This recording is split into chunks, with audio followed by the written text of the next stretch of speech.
showing you how to graph a piecewise function in your graphing calculator.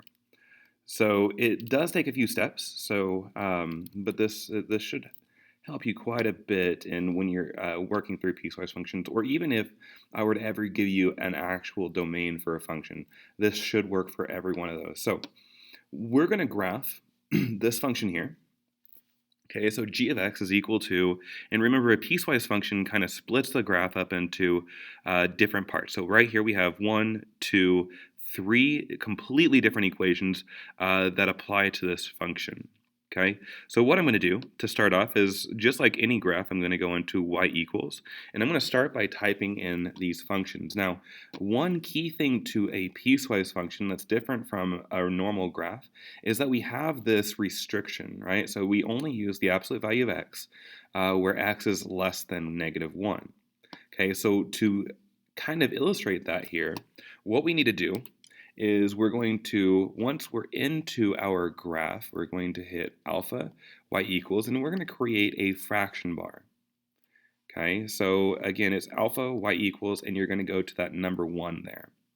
All right, get out of that again. Okay, so on the top, you are going to type in whatever the equation is. So in this case, I'm going to type in absolute value of x. Now, I implore you to go ahead and play with the math function. So if you go down here below alpha, you see math. I definitely advise that you go through here and just kind of look through to see what different types of information you can find here. So we've got complex numbers, probability, fractions, regular math, which just kind of converts things to other units. But for this first one, we want the ABS, which is absolute value, okay? And it's going to be the absolute value of x. Now, on the bottom here, we need to have this restriction. So it's going to be x is less than -1. Okay, so I'm going to type it in just like that. So I'm going to say x. Now, to get to these inequalities, you'll notice that it's nowhere on the face of this calculator. Okay, so to get to the inequalities, you're going to go to second math, which will bring you to this test button. Okay, so second math, and we want it to be less than, and I'm going to type in -1, making sure that we use negative, not minus. Okay, so negative and minus are two different things. All right, so that's that first equation. We're going to do this for the all three of these. Okay, so again, we're going to start with a fraction bar. On the top, we're going to put the actual equation. So it's going to be the square root. So second x squared will get you the square root of x minus 2. And on the bottom, we need to have this. Now, this, we aren't going to be able to just put -1 less than or equal to x less than or equal to 3, because our calculator is not going to recognize this as an inequality. So what we need to do is we need to split this up into two separate inequalities on the bottom here, and I'll show you how to do that real quick. So we're going to do the first one. So ignoring this less than or equal to 3 here, I'm going to say -1. Go into second math. We want it to be less than or equal to, and I'm going to put x. Okay. Then I'm going to separate this again because this is -1 is less than or equal to x, and x is less than or equal to 3. We need to separate this, and we're going to separate this with the word and. Okay. And again, nowhere on here you'll see an and, the word and. So you're going to have to go into second math again. Go over to logic, and you're going to click on that first one, the and. Okay, and then I'm going to type in what I want, just like I did up here. Okay, so I'm going to say x is less than or equal to 3. Okay, and so that gives us our restrictions here. So it says x is greater than or equal to -1, and x is less than or equal to 3.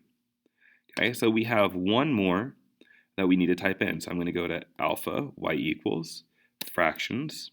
Okay, this is what's going to separate our domain and our our restriction and our equation. On the top here, I'm going to go ahead and notice that it is a fraction. Okay, so I'm going to go ahead and type in a fraction. So this will be 1 over, this would be x minus 3.